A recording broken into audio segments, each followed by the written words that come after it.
ამ ვიდეოში რამოდენიმე ამოცანას განვიხილავ წრფივი განტოლების შედგენით. უფრო მე-6-მე-7 კლასელებისთვისაა განკუთვნილი. ესე იგი, პირველი ამოცანა. ერთ ბრიგადაში ორჯერ მეტი მუშა ვიდრე მეორეში. სამეურნეო ანგარიშზე გადასვლასთან დაკავშირებით პირველ ბრიგადაში მუშათა რაოდენობა 5-ით შემცირდა, ხოლო მეორეში 2-ით. რამდენი მუშაა ამჟამად თითოეულ ბრიგადაში, თუ ცნობილია, რომ პირველში 7-ით მეტია ვიდრე მეორეში. ესე იგი, ვთქვათ, მეორე ბრიგადაში მუშების რაოდენობა აღნიშნოთ X-ით.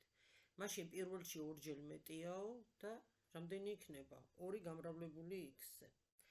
ეხლა სამეურნეო ანგარიშზე გადასვლასთან დაკავშირებით პირველ ბრიგადაში მუშათა რაოდენობა 5-ით შემცირდა. ანუ რა იქნება?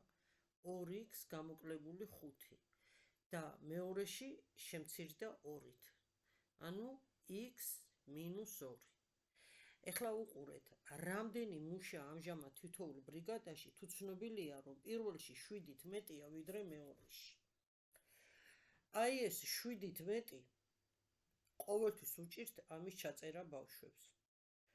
აი სიტყვაზე მე მაქვს 4 კაკალი. შენ გაქვს 11.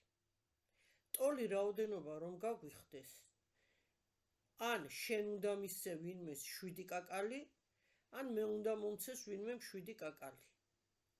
ხომ ასეა არა?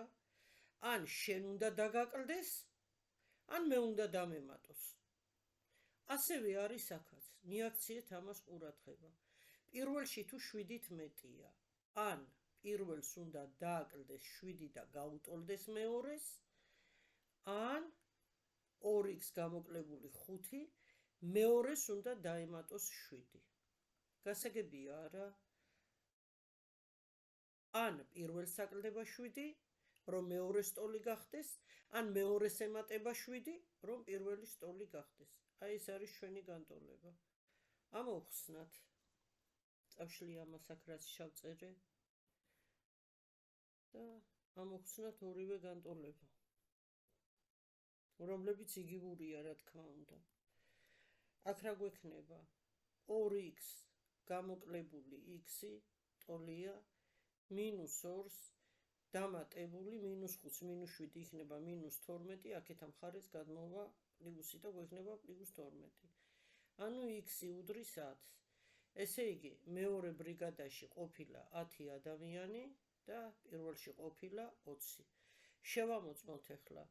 პირველიდან წავიდა 12 ადამიანი, 5 და 7, ხო? და მეორეში წავიდა 2 ადამიანი. რა მივიღეთ? 8 ტოლია 8-ის. ახლა ეს მეორე განტოლება ამოვხსნათ. რა გვექნება? 2x გამოკლებული x ტოლია -2-ს დამატებული 7 და დამატებული 5. ანუ x ტოლი არის 10-ის. იგივურად ტოლი განტოლებებია, ხომ გითხარით და ესე იგი, რა გავიგეთ, რომ მეორე ბრიგადაში ყოფილა 10 მუშა და პირველ ბრიგადაში 20 მუშა. ეს ამოცანა ამოვხსენით. ახლა ასეთი ამოცანა ამოვხსნათ. პირველ ბრიგადაში 4ჯერ ნაკლები მუშა იყო ვიდრე მეორეში.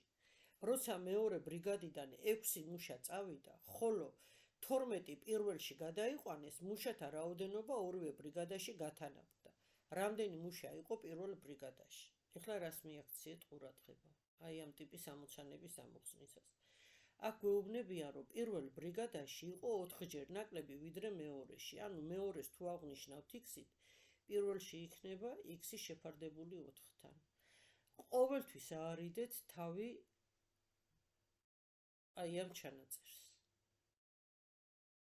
თუკი შესაძლებლობა არის, რა თქმა უნდა, ამოცანა გვაძლევს ამის შესაძლებლობას. რადგან იქ გაერთმნიშვნელიანება გიწევთ და ყოველთვის უფრო დიდია შეცდომების ალბათობა. ამიტომ მოდით ეს პირობა ასე ჩავწეროთ. პირველში აღნიშნოთ x-ით და მეორეში რამდენი იქნება? 4x.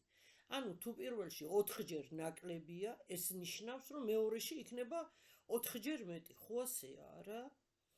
ეხლა რას გვეუბნებიან? პირველი ბრიგადიდანო 6 მუშა წავიდაო.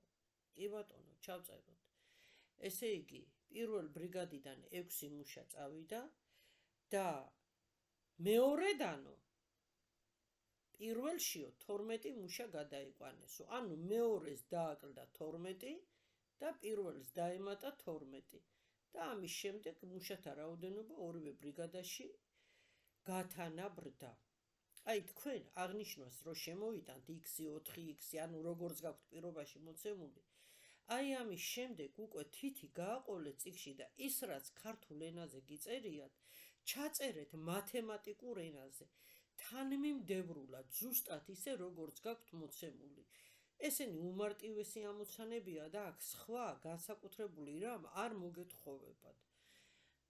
ჩავწერეთ უკვე განტოლება. ამოხსნათ ახლა რა გვექნება x გამოკლებული 4x-ი ტოლია -12 -12 და +6.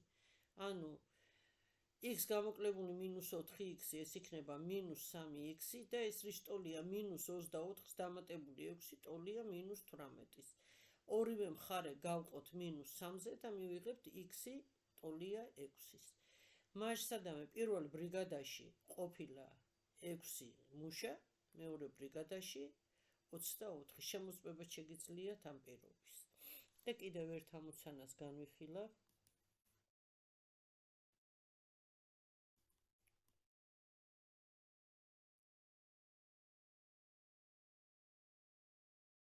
ასეთი ამოცანა.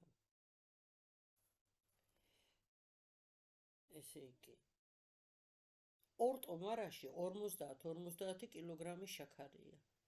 ანუ პირველ ტომარაშიდაც 50 კილოგრამია, მეორე ტომარაშიდაც 50 კილოგრამია. მას შემდეგ რაც ერთი ტომრიდან 3-ჯერ მეტი შაქარი აიღეს, ვიდრე მეორედან, მასში 2-ჯერ ნაკლები შაქარი დარჩა, ვიდრე მეორეში. კი ბატონო, მეორედან ამოიღეს x, დააკლდა ხომ? და პირველიდან ამოიღეს 3-ჯერ მეტი, ანუ -3x. ეხლა სანამ გავათანაბრებთ, რა პირობა გვაქვს? რომ პირველშიო დარჩა 2-ჯერ ნაკლები შაქარი. 2-ჯერ ნაკლები შაქარი დარჩა. ანუ რას ვაკეთებთ? პირველში დარჩენილი შაქრის რაოდენობა უნდა გავამრავლოთ 2-ზე, რომ გაუტოლდეს მეორეში დარჩენილ შაქრის რაოდენობას. აი ესა. 100 გამოკლებული 6x ტოლია 50 გამოკლებული x-ი -6x დამატებული x ტოლია 50 გამოკლებული 100, ანუ -5x ტოლია -50-ის, ორივე მხარე გავყოთ -5-ზე, რა გვექნება x ტოლია 10-ის. მასშტაბი მეორე შაქრიდან ამოუღიათ 10 კილოგრამი, პირველი შაქრიდან 30 კილოგრამი. აი ეს არის მიაქციეთ ყურადღება. აი რადგან პირველში დარჩა, აი აქ დარჩა 2-ჯერ ნაკლები, ეს იმას ნიშნავს, რომ ეს უნდა გავამრავლოთ 2-ზე, რომ გაუტოლდეს მეორეში დარჩენილი შაქრის რაოდენობას. ამოცანის პირობა წაიკითხეთ რამოდენიმეჯერ დაკვირვები და თვითონ ამოცანის პირობას თიც რომ გააყოლებთ, ის გეუბნებათ, რა უნდა ჩაწეროთ, როგორ უნდა ჩაწეროთ და როგორი თანმიმდევრობით. მომავალ შეხვედრამდე.